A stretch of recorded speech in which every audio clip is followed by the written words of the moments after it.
नमस्कार दोस्तों, आप सभी का एक बार फिर से स्वागत है हमारे शो गूगली में। मैं हूं रवि और हमेशा की तरह मेरे साथ जुड़े हुए हैं सचिन। और आज हम चर्चा करेंगे भारत वर्सेस इंग्लैंड के बीच में जो तीसरा 2020 मैच हुआ उसके बारे में। भारत ने पहले बल्लेबाजी करते हुए 156 रन बनाए 6 विकेटों के नुकसान पे, और इंग्लैंड ने उस लक्ष्य को बहुत ही आसानी से प्राप्त कर लिया 19वें ओवर में मात्र 2 विकेटों के नुकसान पे। भारत अब इस श्रृंखला 5 मैचों की श्रृंखला में 2-1 से पिछड़ गया है। तो आइए करते हैं इसके बारे में विस्तार से बात और शो की शुरुआत।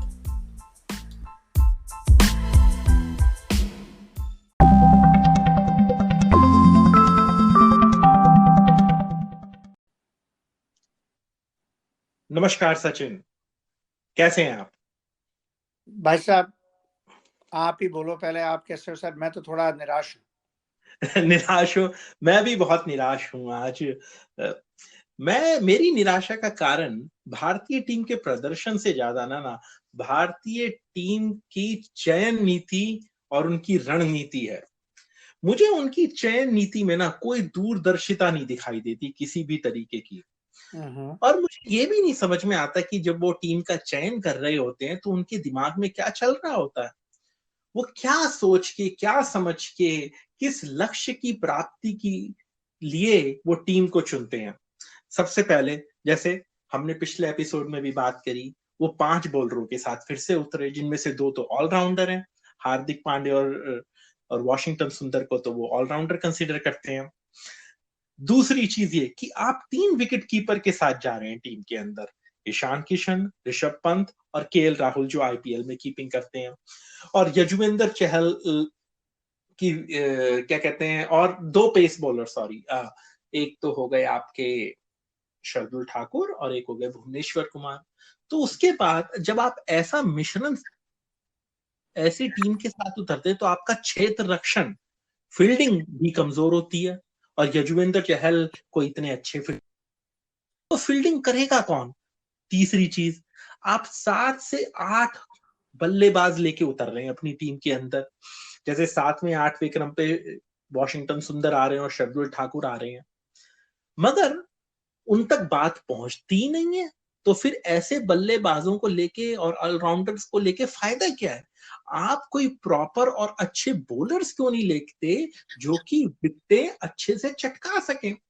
एक तरफ तो विराट कोहली जो है वो बात करते हैं कि हम भाई बहुत आक्रामक तरीके से खेलना चाहते हैं, हम एक नई रणनीति के साथ खेलना चाहते हैं। अगर भाई आप ऐसा खेलना चाहते हैं तो आप शुरू में आके तो शुरू में आके आप इतना टाइम क्यों ले रहे हैं सेट होने के अंदर? आप आइए और शुरू से मार धाड़ चालू करिए। इसीलिए तो आपने 7वें 8वें क्रम तक बल्लेबाज ले रखे हैं, ताकि आप आए और 2-3 बॉलों में मारने की शुरुआत करें। मगर आप तो ठीक है, आपने रन बनाए, मगर उन रन का फायदा ही क्या जो आपको जीत ना दिला सके?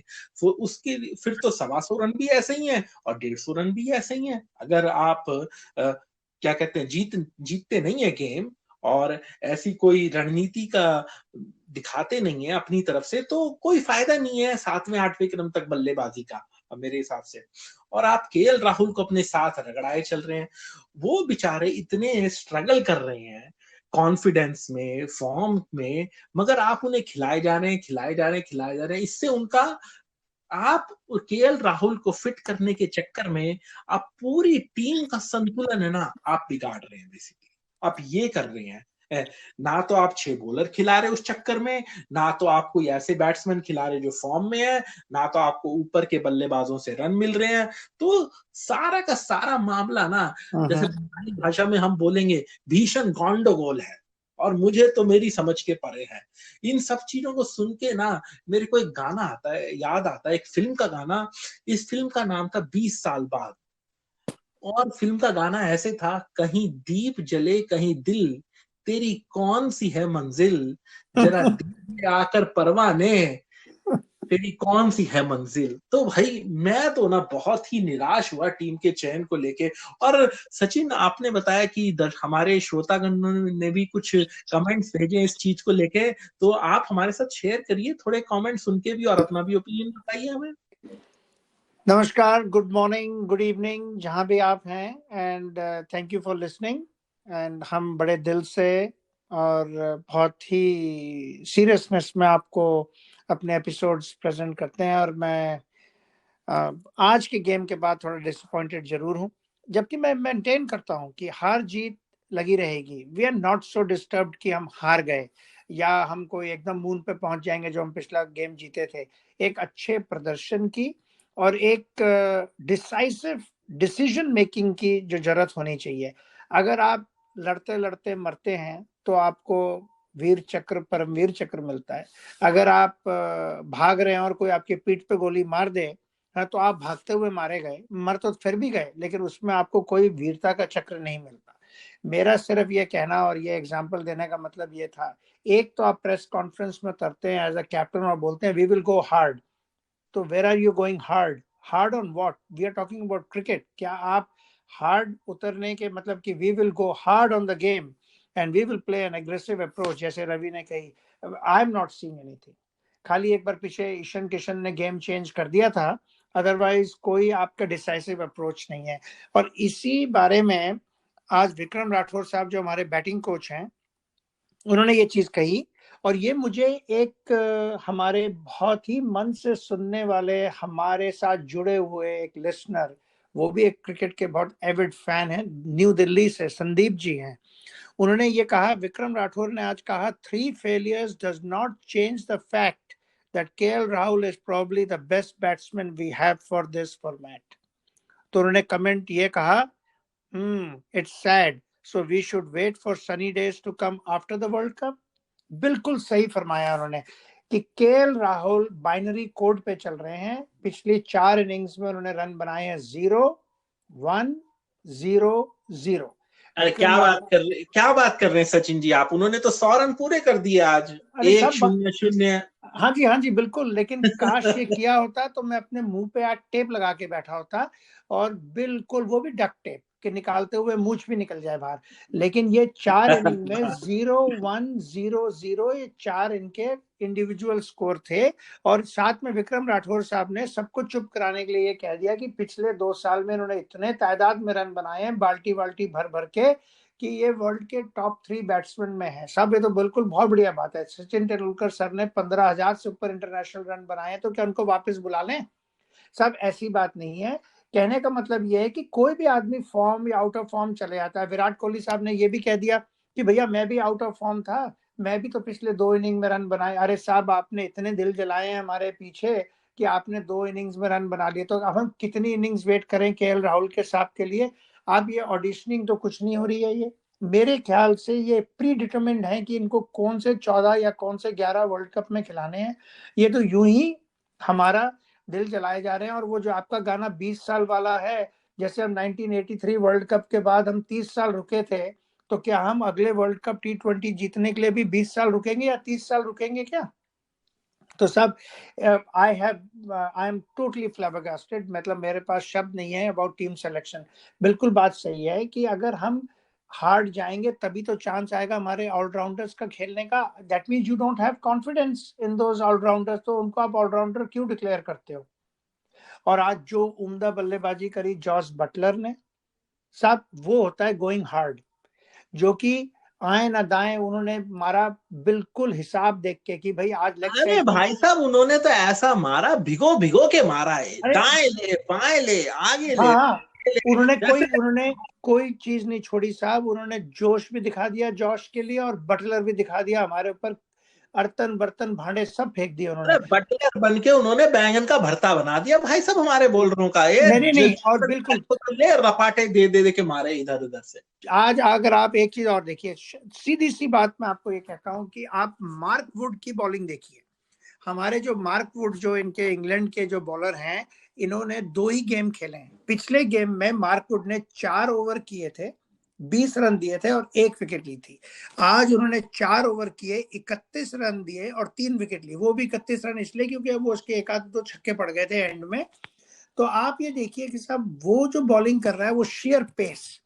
इन्होंने इंडिया की एक फॉल्ट पकड़ ली है कि ये खुद ही पिच बना रहे हैं, और ये रेड सॉइल की पिच थी जिसमें कि बॉल का बाउंस भी तेज ऊंचा था और स्पीड थी। उन्होंने सीधा सा अगेन स्टैटिस्टिक्स, उन्होंने अपनी स्ट्रेटजी वही रखी we will go hard in bowling, यानी फुल स्पीड, और स्पिनर हमारे पास एक ही अच्छा है तो हम एक ही को खिलाएंगे। हमारे टीम वाले जो हैं वो दोनों नैयों में पांव डाल रहे हैं कि हमारे पास ये पेसर हैं, हमारे ये स्पिनर्स हैं। साहब आप शार्दुल ठाकुर और भुवनेश्वर कुमार, मैं फिर से ये बोलता हूं, मैं थक गया बोलते बोलते कि they are carbon copy bowlers. आज आप नवदीप सैनी को बिठा के जंग दे रहे हो, उसको बेंच पे, उसको खिलाओ। 6 फुट का लड़का है, तेज बॉल फेंकेगा, 150 की स्पीड पे बॉल फेंक सकता है, कुछ वैरायटी लाओ। आप उनके बिल्कुल बैट्समैन सही को बात है आपकी सचिन जी, बिल्कुल सही बात है। मैं आपको 1 मिनट के लिए रोकना चाहूंगा। हाँ जी बोलिए। दीपक चहर भी इनके जैसा ही बॉलर है, शार्दुल ठाकुर और क्या बोलते हैं आपका भुवनेश्वर कुमार जैसा, सारे बॉलर एक जैसे ले रखे हैं। दूसरी चीज ये जो कहते हैं रेड सॉइल की पिच है, इसमें क्या हो रहा है अगर आप ध्यान से देखेंगे तो जो तेज बॉलर हो रहे हैं उनकी बॉल टप्पा पड़ते हैं ना, थोड़ा ठहरती है, यानी कि ऐसा लगता है जैसे जैसे जब स्पिनर बॉलिंग करते हैं तो उनकी जो होती है बॉल जो होती है पिच पे पड़ के वो थोड़ा रुक के आती है, तो उस वजह से हमारे बैट्समैनों को काफी परेशानी हो रही है उनके शॉट खेलने में। आप देखें लास्ट ओवर के अंदर भी जब वो पेस से बॉलिंग कर रहे थे, हार्दिक पांड्या से बॉल ही नहीं लग रही थी बल्ले पे। वो तो एक आध शॉट मार दिया तो मार दिया, नहीं तो कितनी डॉट गेंदें खेली है उन्होंने। नहीं नहीं, और अब एक और चीज देखिए, विराट कोहली साहब ने अभी 1-2 दिन पहले प्रेस कॉन्फ्रेंस में किसी ने पूछा क्या आप रविचंद्र अश्विन को वापस टीम में बुलाएंगे, तो उन्होंने कहा कि नहीं साहब, वॉशिंगटन सुंदर 2 साल से इतना बढ़िया काम कर रहा है और अश्विन और वॉशिंगटन सुंदर डुप्लीकेट बॉलर है। तो भाई साहब, डुप्लीकेट की अगर आप बात करते हो और आप वैरायटी की बात करते हो तो आपके पास तो ट्रिप्लीकेट है। राहुल आपके अपने दीपक चहर, शार्दुल ठाकुर, भुवनेश्वर कुमार, ये तो सब लगता है एक ही सूट लेंथ से 3 कटे हुए पीस हैं। तो आप उनको तो कह रहे हो कि उनमें वैरायटी है, और रविचंद्र अश्विन जिसकी आज पूरी दुनिया उनसे घबरा, मेरे ख्याल से अपने बॉलिंग के पीक पे होंगे वो। तो साहब इसमें क्या हर्चा है किसी को वापस बुला के खिलाने के लिए? कोई इसमें मूंछ कटने वाली बात नहीं है। आज आप मानेंगे कि रविचंद्रन अश्विन क्या वॉशिंगटन सुंदर से पीछे हैं बॉलिंग में? अरे बैटिंग तो आप वॉशिंगटन सुंदर से कराते ही नहीं, क्योंकि आपके पास कॉन्फिडेंस ही नहीं है। आपको लगता है मैं हार्ड जाऊंगा, कहीं 6-7 विकेटें गिर जाएंगी तो टेल एक्सपोज हो जाएगी। आप एक तरफ तो कहते हो हमारे पास ऑलराउंडर हैं, और फिर आप घबरा रहे हो कि हमारे तो वॉशिंगटन सुंदर आ गए तो हमारी टेल चालू हो गई। सो आई डू नॉट सी। देखिए साहब, हम फैन हैं, हम इंटरनेशनल एक्सपीरियंस नहीं है, हम बार बार ये बोलते हैं, लेकिन एक फैन के नजरिए से साहब, we are the paying public. और ये कोई माने ना माने, ये सारे क्रिकेटर, सारी cricket team, they are public servants. अगर ये कहते हैं कि नहीं साहब, हमारी आपकी प्राइवेट लाइफ में हम इंटरफियर नहीं कर रहे, लेकिन ये जो गेम हम देख रहे हैं ये पब्लिक डोमेन में आ गया है, तो हम बोलने का पूरा हक रखते हैं। क्योंकि हम ये कहना चाहते हैं कि उस प्लेयर को खिलाइए जो फॉर्म में हो, उस प्लेयर को खिलाइए जो डिलीवर कर सके। अब पास्ट प्रीवियस रिकॉर्ड्स दे रहे हैं विक्रम राठौर साहब या ये, तो उसके लिए तो आप कह रहे हैं राहुल के तो प्रीवियस रिकॉर्ड पे हम खिला रहे हैं उनको, तो भाई अश्विन के प्रेजेंट रिकॉर्ड पे भी खिला के आप बुला सकते हो टीम में। बिल्कुल सही बात है सचिन जी। और अगर अगर हम यही मैट्रिक्स लेके चलें तो शिखर धवन ने क्या गुनाह किया भाई? उनको तो उन्होंने तो ऑस्ट्रेलिया में ठीक खेला, उन्होंने अब विजय हजारे में भी ठीक खेला, उनको आपने एक गेम दिया और एक गेम के बाद उन्हें उठा के एक कचरे के डब्बे में फेंक दिया। चलो भाई, अब शिखर धवन जो है वो अच्छे प्लेयर नहीं है, राहुल ही हमारे पास सबसे बेहतरीन लल्लन टॉप प्लेयर है राहुल हमारे पास। तो हाँ जी, हम मौका देते। सुनिए, एक हमारे ऑस्ट्रेलिया से हमारे एक लिसनर हैं, उनका नाम है सुदीप। ये हैं सुदीप सिंह जी। ये सुदीप सिंह कहते हैं कि it is like India is getting a head shave without head cream. और फिर हिंदी में वो लिखते हैं कि इसका मेरा कहने का मतलब है अपने आप ही आप अपना सर मुंडवा रहे हो और आप वर्ल्ड कप की तैयारी कर रहे हो। तो साहब कहने का ये मतलब है कि ऑस्ट्रेलिया में यही वही हैं जिन्होंने सेलिब्रेट भी किया था इंडियन विक्ट्री को, और ये कोई डिजेक्टेड नहीं है। इनका कहना बिल्कुल गलत नहीं है कि आपके पास कोई स्ट्रेटजी या क्लैरिटी नहीं है। अब देखिए, सीधी सी बात है, अब गोइंग फॉरवर्ड ये तो हार जीत रहेगी, अगला गेम हम जीत जाएंगे। नहीं, मैं इस बात को कंटिन्यू करते हुए ये भी कहना चाहूंगा कि जिस तरीके की आप टीम सिलेक्ट कर रहे हैं, आप क्या चाहते हैं इस टीम से? आपकी सलामी जोड़ी क्या करना चाहते हैं? आप केएल राहुल और रोहित से खिलवाना चाहते हैं तो आप वो खिलवाइए, आप किशन को फिर बीच में क्यों डालते हैं? दूसरी तरफ उस बेचारे सूर्य कुमार यादव को चांस दिया, एक उसे खिलाया भी नहीं और उसे कहा भाई हमने पिच को देखते हुए उसको निकाल दिया। अरे भाई जब वो बंदा खेला ही नहीं तो उसकी क्या परफॉर्मेंस पे आप उसे मेजर कर सकते हैं? तो उसको बेचारे को एक मैच भी मिला और उसने खेला भी नहीं और उसे निकाल भी दिया, और अब पता नहीं उसकी बारी आएगी भी कि नहीं आएगी दोबारा। और दूसरी चीज, ये कह रहे हैं कि भाई हम टीम को देख रहे हैं कि क्या कॉम्बिनेशन होना चाहिए, क्या नहीं होना चाहिए। अरे भाई, your team is number 2 in the world. Why are you trying to fix something that is not broke? If you are trying to find bench players, then do it in the right way. What are you doing? You are just uh, creating such an imbalance in the team, and it is going to hurt you in the long run, just like you did with the one day World Cup. सारी कहानी मिलके ये हो जाएगी, खाया पिया कुछ नहीं और ग्लास थोड़ा बारह आना वाली बात हो जाएगी। और साहब, और एक और चीज सुनिए, आज के गेम के पहले ओवर से ही हमने गेम लूज कर दिया। Left hand right hand combination ये कोई आज की कहानी नहीं है, बहुत टाइम से मानी जाती है कि ये अच्छे अच्छे बॉलर्स की और फील्डिंग टीम्स की बैलेंस को डिस्टर्ब करती है। जैसे ही उन्होंने देखा कि आज ओपनिंग उतर रहे हैं राहुल और रोहित शर्मा, तो इयन मॉर्गन के तो लाइटें जल गई जी दिमाग में, एकदम ऑटोमेटिक। उसने बोला it is a world known, कोई छुपा हुआ फैक्ट नहीं है कि Rohit Sharma is a class, but वो थोड़ा सा लेग स्पिनर्स के अगेंस्ट स्ट्रगल करते हैं। और ये कोई डिफेक्ट नहीं है, ये कईयों को होता है कि भाई मेरे पेट फेवरेट ये, मैं इनकी पिटाई करूंगा और मैं इनसे शायद थोड़ा सा हेजिटेंट, तो वो लेग स्पिनर के अगेंस्ट हेजिटेट करते हैं। दूसरे आउट ऑफ फॉर्म आ गए KL Rahul, left hand right hand combination नहीं है। लेग स्पिनर को राइट हैंड वाला अगर लेफ्टी होता है जैसे ईशान किशन, वो उतारते नहीं आदिल को। जैसे इन्होंने आदिल को उतारा, जो कि एक तरह से हमारे लिए एक बनी बॉलर हो सकते थे मिडिल स्टेजेस में, उसको शुरू में ही जब ने दिया। जैसे ही आदिल ने अपना एक अच्छा ओवर फेंका, उसके बाद तो मिस्टर वुड आ गए, वुड ने तो हमारी वुड कर दी। उन्होंने जो उनकी पेस थी, राहुल को अगेन कुछ पता नहीं चल रहा था। ठीक है, he is out of form, चाहे क्लास होंगे चाहे कुछ भी होंगे, लेकिन वो ग्लास की तरह उनके थ्रू दिखे जा रहा है। तो इन्होंने आज शुरू से इंग्लैंड के बॉलरों को जमने दिया, और फील्डिंग तो उनकी बेहतरीन है, कैचिंग फील्डिंग सब कुछ बहुत बढ़िया है। बस यहीं पे हम गेम की मार खा गए। हमारी left hand right hand combination कुछ भी नहीं बैठा हमारा। सारी टीम कॉम्बिनेशन में जितने हमने नंबर पिछले गेम में कमाए थे, इससे डबल हमने आज डुबा दिए। बिल्कुल सही बात है। देखो, अगर आप राहुल को खिलाना चाहते हैं ना, आप उन्हें मध्य क्रम में लाइए, और उनको तब थोड़ा सा बॉल भी नहीं स्विंग हो रही होगी ज्यादा, और उन्हें अपना कॉन्फिडेंस बनाने का मौका मिलेगा, उन्हें अपने शॉट्स मारने का मौका मिलेगा, और उन पे इतना दबाव भी नहीं होगा। मगर आप जो है राहुल को वापस पहले उतार रहे हैं, और उनका कॉन्फिडेंस देखिए। और जैसा आपने कहा कि उनकी जब बॉल निकल रही है, वो बैट और पैड के बीच में से निकल रही है, उनका कोई क्या कहते हैं फुट मूवमेंट ही नहीं है, बिल्कुल वो बॉल की पिच तक ही नहीं जा रहे हैं। वो बस वहीं खड़े खड़े होप कर रहे हैं कि हाँ भाई बॉल मेरे बल्ले से लग जाए और मेरे को रन मिल जाए। अरे भाई ऐसे थोड़ी ना होता है कहीं पे। और जहां तक कि हमारी बॉलिंग की सवाल है, भुवनेश्वर और शार्दुल ने ठीक ठाक शुरुआत करी, बट क्या है, स्पीड नहीं है उनके पास। और नहीं, जब बॉल स्पीड से भी ज्यादा ना मैं ये कहूंगा, अरे भाई आप उन्हें कोई रन ही नहीं देते डिफेंड करने के लिए। पहले गेम में आपने 125 रन दिए, अब दूसरे गेम में आपने 155 रन दिए।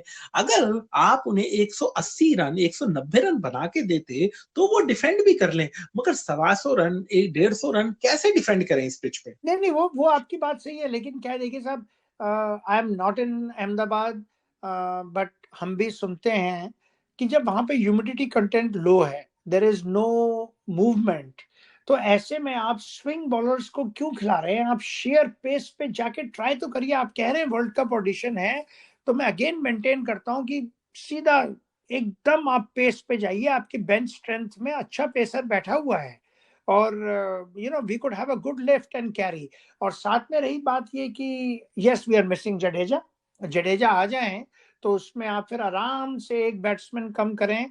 और जडेजा 6 बॉलिंग भी है, जडेजा की बैटिंग भी कमाल की है, उन्होंने दिखाया है। So yes we are definitely missing Jadeja, but चलिए वो तो जो मिस कर रहे हैं अब उनको तो लाया नहीं जा सकता। और अच्छा, मैं आपसे एक सवाल पूछता हूँ, हाँ जी अगर बिल्कुल। जडेजा आ भी जाते हैं तो तो कौन से बैट्समैन को ये निकालेंगे? और अगर नहीं भी है तो भी एक बैट्समैन निकाल सकते हो, उसमें हानि क्या है? आई मीन देखिए बॉलिंग साहब, कौन बॉलिंग कौन से अपनी बैट्स अपनी बॉलिंग को तंदुरुस्त करें ना, अपनी बॉलिंग को दुरुस्त करें, ताकि वो आपकी विकेट लेने में कामयाब हो। अगर आप पावर प्ले में विकेट्स नहीं लेंगे तो आप मैच नहीं जीत सकते इंग्लैंड जैसी टीम से। देखिए साहब, अब आपने पूछा कि वो किसको निकालेंगे। अब सारे ही जो हमारे को सुन रहे हैं लिसनर्स, उनको तो पता चल गया हम किसका नाम लेने वाले हैं। लेकिन चलिए, हम किसी का नाम नहीं लेंगे। हम कहेंगे एक बल्लेबाज को तो हल्का करना ही पड़ेगा। तो आप किस बेसिस पे हल्का करते हैं? उसके प्रीवियस पास्ट परफॉर्मेंस पे, या करंट फॉर्म पे, किस चीज पे? अगर यही प्लेयर जो हमारे नहीं चल रहे हैं किसी और अंतरराष्ट्रीय टीम में होते, तो वो कितने दिन खेलते? इसके बारे में ये हम मिस्ट्री का क्वेश्चन आपके ऊपर छोड़ देते हैं। आप लोग जवाब दीजिएगा हमारा ये कहने का कि आज अगर हम पोल करें कि भाई किसको छोड़ा जाए, अगर एक ऑलराउंडर को लेना हो जडेजा जैसे को, तो आज आप करंट टीम के फॉर्म पे किसको छोड़ेंगे? तो ये कमेंट्स जब जडेजा ठीक हो जाएंगे हमारे, तब भी एपिसोड चलेंगे, तब हम जरूर डिस्कस करेंगे। अब मैं आपसे रवि, एक सवाल जो मेरे दिमाग में काफी टाइम से वो चल रहा है, और वो ये चल रहा है कि अब हमारे पास गेम लिमिटेड बचे हैं। क्या ये जो हम T20 इंटरनेशनल जो टीम्स के साथ खेल रहे हैं, वाकई ये वर्ल्ड कप का बिल्डअप है? कि ये जब हमारा आईपीएल होगा, which is the high performance tournament, जो कि अभी अप्रैल में चालू होगा, उसमें अगर इनको कोई दो चार ऐसे हीरे मिल गए हैं जिन्होंने दब के पिटाई करी हो बॉलर्स की, या कोई ऐसा बॉलर मिल गया जिसने कि 25-30 विकेटें खड़का दी, तो क्या उसको एकदम ले लेंगे अपने वर्ल्ड कप सिनेरियो में और इनमें से किसी को छोड़ देंगे? What is going on? आपकी क्या ओपिनियन है? देखिए, मुझे लगता है ये जो है ना, ये जो ढोंग चल रहा है, ये प्रयोग का, ये सब है ना, ये एक मुखौटा है। इससे कुछ नहीं होने वाला। अगर हम भारतीय टीम का रिकॉर्ड जानते हैं, हम ये सब जानते हैं कि इन्होंने स्क्वाड अगर फिक्स कर लिया तो भी आखिरी में बदलाव कर देंगे, और ऐसा ही होगा। मुझे लगता है कि आईपीएल में अगर लेट्स से देवदत्त पडिक्कल जैसे बल्लेबाज बहुत ही शानदार प्रदर्शन कर देते हैं ओपनिंग के अंदर, तो वो आ जाएंगे स्क्वाड के अंदर। अगर वरुण चक्रवर्ती फिर से बहुत सारी विकेटें ले लेते हैं ढेरों करके, वो फिर आ जाएंगे। तब कोई फिटनेस वगैरह कोई नहीं पूछेगा। अगर आपने सही मायने में कुछ प्रयोग करना चाहते थे, तो ये एक बहुत ही जबरदस्त मौका था ऐसे बॉलर्स को मौका देने का, जो कि पिछले आईपीएल ने जिन्होंने पिछले आईपीएल में बहुत ही अच्छा प्रदर्शन किया है। तो जैसा आप मेरे से पूछ रहे हो, मेरे को लगता है IPL performance is going to trump everything if there are a couple of batsmen and bowlers who are going to perform exceptionally well. They are definitely going to be in the squad, and then they are going to have even more of a problem that who to include and who not to include, and then would be the real test. That's why you have to look at the England team and see how well they are following their process. It doesn't matter Alex Hales is performing or not. They made a promise to themselves a year ago that this is going to be our core team, and no matter what happens, how do they perform in all these leagues or not, they are the people who are going to play in the 2020 World Cup. And Absolutely. that is the kind of determination that you need, and that is the kind of a strong determination that you need from a captain. If you're going to dilly dally on the selection and day in and day out, then nothing good is going to come out of this so-called auditions. That is my opinion. और एक और चीज साहब, आज हम fitness के ऊपर बिल्कुल बात करते हैं, और मैं एग्री करता हूं कि आपने कहा था थोड़ा बहुत नरम गरम थे आप। मैं तो बिल्कुल फिटनेस का फैन हूं, ठीक है। लेकिन आज game changing run out was Rishabh Pant. आज जब ऋषभ पंत हमारे रन आउट हुए, हमारी स्थिति खराब थी, लेकिन इतनी भी नहीं थी, क्योंकि ऋषभ पंत का आउट होना हमको 25-30 रन कॉस्ट कर गया। आज मैं विराट कोहली साहब से एक सवाल पूछता हूँ, आपके मन में क्या चल रहा है? आप बोलते नहीं हो। आपने जब दूसरा रन दौड़े तो आपके मन में था कि अगर जरा सी भी मिसफील्ड हुई तो मैं तीसरा दौड़ जाऊंगा। आप तो पलट के दौड़ लिए, और फिर आप ऋषभ पंत बेचारा यंगस्टर है, उसने सोचा कि कैप्टन को मैं मना कैसे करूं, वो जी उन्होंने हाँ करके दौड़ गए। ऋषभ पंत तो ऑलरेडी 2.5 रन दौड़ चुके थे, वो विकेट से और 5-10 मीटर पीछे थे। उनको पहले वो फासला पूरा करना था और फिर पिच के 22 यार्ड, तो वो तो शॉर्ट होने ही थे। तो देखिए साहब, ये क्या है कि ये सब चीजें इनकी ट्रेनिंग में बात होनी चाहिए। वो जो पुरानी कहावतें थी, don't run on a misfield, don't run on overthrow, मैं मानता हूँ T20 ने वो सब चीजें चेंज करी हैं, but that run out was unnecessary. इसी पे एक कमेंट आई हमारे एक अभी जब हम बात कर रहे थे उस समय, एक मेरे को किसी ने भेजा है, ये हमारे भिलाई से हैं, भिलाई मध्य प्रदेश में है, और ये मेरे साथ हाई स्कूल में हुआ करते थे। इन्होंने ये बहुत सी क्रिकेट खेली हुई है इन्होंने कहा जी, I learned in very early in my life when in Bhilai, seeing Aussies play and hear commentary, I understood the importance of run a ball. In fact, an umpire who was a state player was officiating in one of my school games in an inter-school match, and he said to me, you make run a ball for sure. Apart from whatever else you get is going to add as a bonus. तो यही सब चीजें हैं आज T20 की, यही basics हैं। और हमने पिछले गेम में भी यही चीज कही थी कि 6 बॉल लगाए थे, राहुल ने फिर आउट हो गए। आज विराट कोहली ने शुरू के 30-35 रन तो रन अ बॉल से भी कम में बनाए थे, एंड में उन्होंने धुआंधार बल्लेबाजी करी, जिसके लिए सलाम। लेकिन साहब, गो hard a little bit more. आपके पास तो ऑलराउंडर्स हैं, आप ही के चुने हुए, मेरे चुने हुए नहीं है। थोड़ा ट्रस्ट करिए उन पे। और अगर साहब मारते मारते हार भी गए तो एटलीस्ट ये तो होगा हमने ट्राई करी थी। This was a battle that we lost. बिल्कुल सही सचिन। और आई थिंक इसी नोट पे हमें दर्शकों से और श्रोतागणों से इजाजत लेनी चाहिए ताकि शो ज्यादा लंबा ना हो जाए। और हम सभी श्रोतागणों का फिर से एक बार बहुत धन्यवाद करेंगे, और इतने अच्छे कमेंट्स भेजने का भी बहुत बहुत धन्यवाद। आप इसी तरीके से अपने कमेंट्स हमें भेजते रहें और हमारा प्रोत्साहन बनाते रहें, और आपसे जल्दी ही मुलाकात होगी। धन्यवाद। नमस्कार।